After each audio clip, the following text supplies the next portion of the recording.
In a bustling human world, there existed a realm where animals thrived alongside their human counterparts.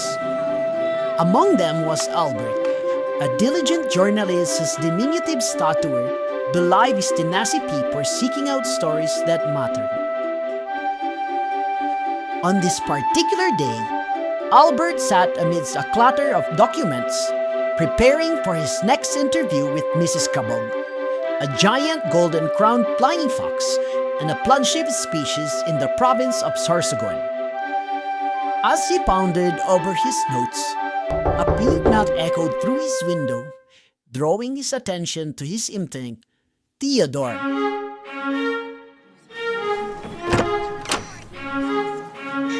Hi, I'm Theodore. I'm here for the internship. Theodore, a clumsy but eager young creature, stumbled into the office. After a brief introduction, Albert and Theodore embarked on a journey to the animal shelter, where Mrs. Kabog resided. Upon reaching the shelter, they patiently awaited entry. Finally granted access, they navigated through the corridors until they reached the enclosure. Marked with a simple yet profound name tag.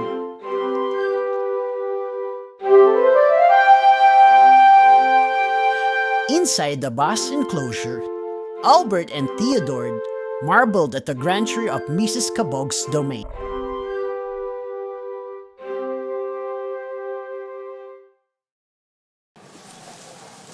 With Albert scaling the tree to rouse her, and Theodore fumbling with equipment, they began their interview. Mrs. Kabog, it's time to awaken. Who dares disturb my rest? What is the purpose of your intrusion? Theodore's initial fear gave way to admiration as her gentle demeanor became apparent. Free not, Mrs. Kabog. You're in the presence of Albert, a distinguished journalist and his eager apprentice, Theodore. Welcome to documentary narrative. Journalist, you say? Well, I suppose my story is worthy of your attention. Indeed, Mrs. Kabog. You are on premises to be a riveting addition to my portfolio. Very well. Mrs. Kabog's quite impressive. I mean, she's about 13 inches in length. That's huge compared to other bats I've seen. Absolutely, Theodore. In fact, I have interviewed others much smaller than her. Like the black flying fox, which reaches about 10 inches. And the Philippine Jumo's fruit bat, which is only about 5.67 inches long. Ah, the black flying fox. They are distant relatives of mine, you know. We share common lineage. Is that so? Fascinating. Indeed. But unlike them, I have to contend with the Philippine Chudnose fruit bat. Ugh! Our biggest competitor for food resources in the wild.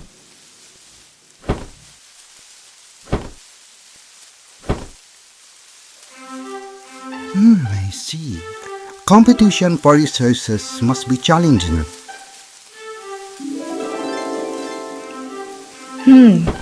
Indeed. It's not just the fruit bats. Snakes also pose a significant threat to our survival.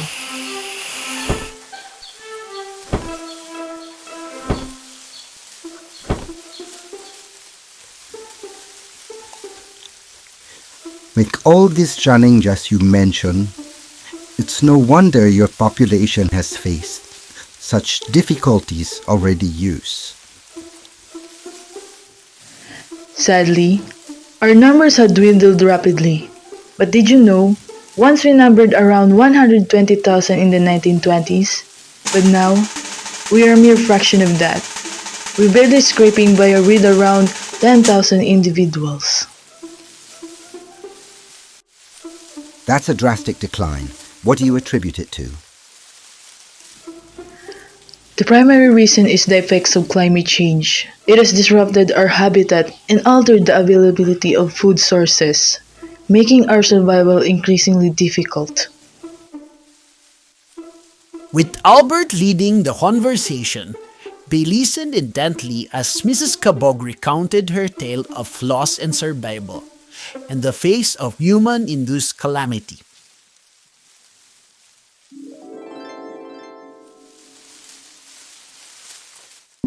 Our family live amidst the lush forest.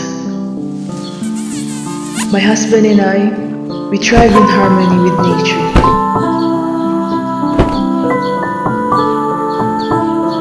Our wings carrying us through the canopy with grace. But then, the humans came.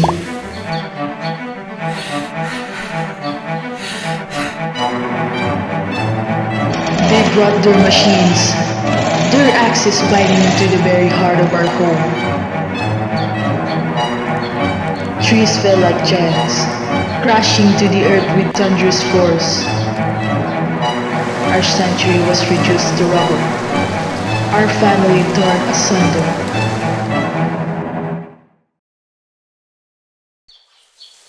With each passing day, our food sources dwindled, and the once vibrant forests grew silent.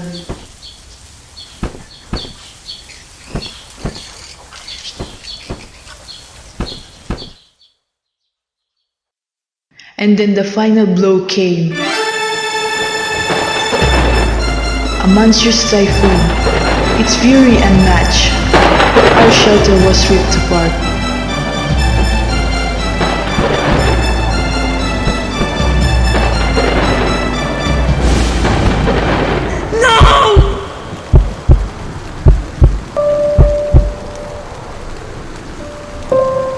My husband lost in the chaos.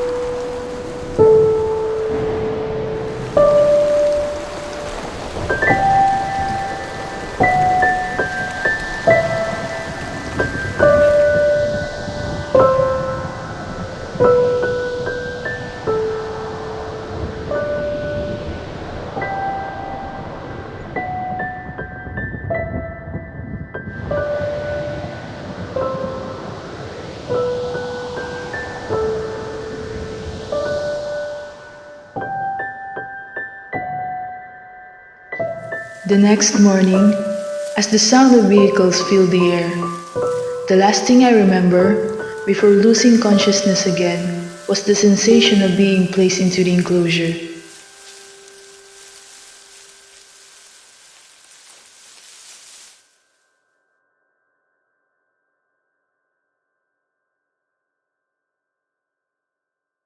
So, it was humans who rescued you and provided shelter?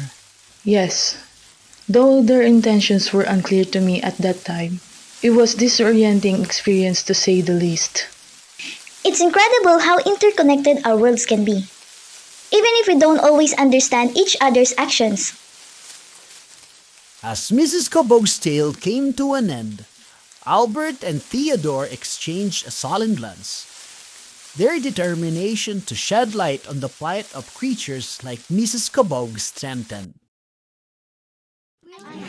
With her story whispering in their minds, they left enclosure, ready to share her voice with the world.